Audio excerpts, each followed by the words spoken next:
ஞான சம்பந்தருக்கு 3 வயசுல ஞானம் கிடைச்சது, திருநாவுக்கரசருக்கு 80 வயசுல தானே கிடைக்குது. ஏன்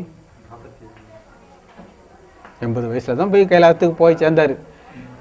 3 வயசுல அவருக்கு ஞானம் கிடைச்சதுன்னா முந்தின பிறவிகள்ல அவருடைய கர்மங்கள் 1% 2% பாக்கி இருந்து 3 வயசுல முடிஞ்சது, கிடைச்சிட்டு உடனே. இவருக்கு இந்த கர்மம் நிறைய இருந்தது, நிறைய அவஸ்தைப்பட்டார். அது தீர்ந்தது, கிடைச்சது. ஆனா மொத்தத்துல இறைவனுடைய அருள் எந்த வயசானாலும், ஆணா இருந்தாலும் பெண்ணா இருந்தாலும் யாரா இருந்தாலும் கிடைக்கும். இறைவன் அருள் தருவான். பெரிய கொள்ளக்காரன் வால்மீகி எவ்வளவு பெரிய மகரிஷியானாரு. அருணகிரிநாதர் குஷ்டரோகம் சாக போனார், அவரை தடுத்து ஆட்கொள்ள இல்லையா? கல்லினுள் தேரைக்கும் கருப்பை உயிர்க்கும்படி அளக்கும் இறைவன் நம்மளை விட்டுருவாரா? விடவே மாட்டார். உலகமே கைவிட்டாலும் இறைவன் கைவிட மாட்டான். நம்பினார் கெடுவதில்லை. இதான் 4 மறை தீர்ப்பு. இதானே சொல்லியிருக்காங்க.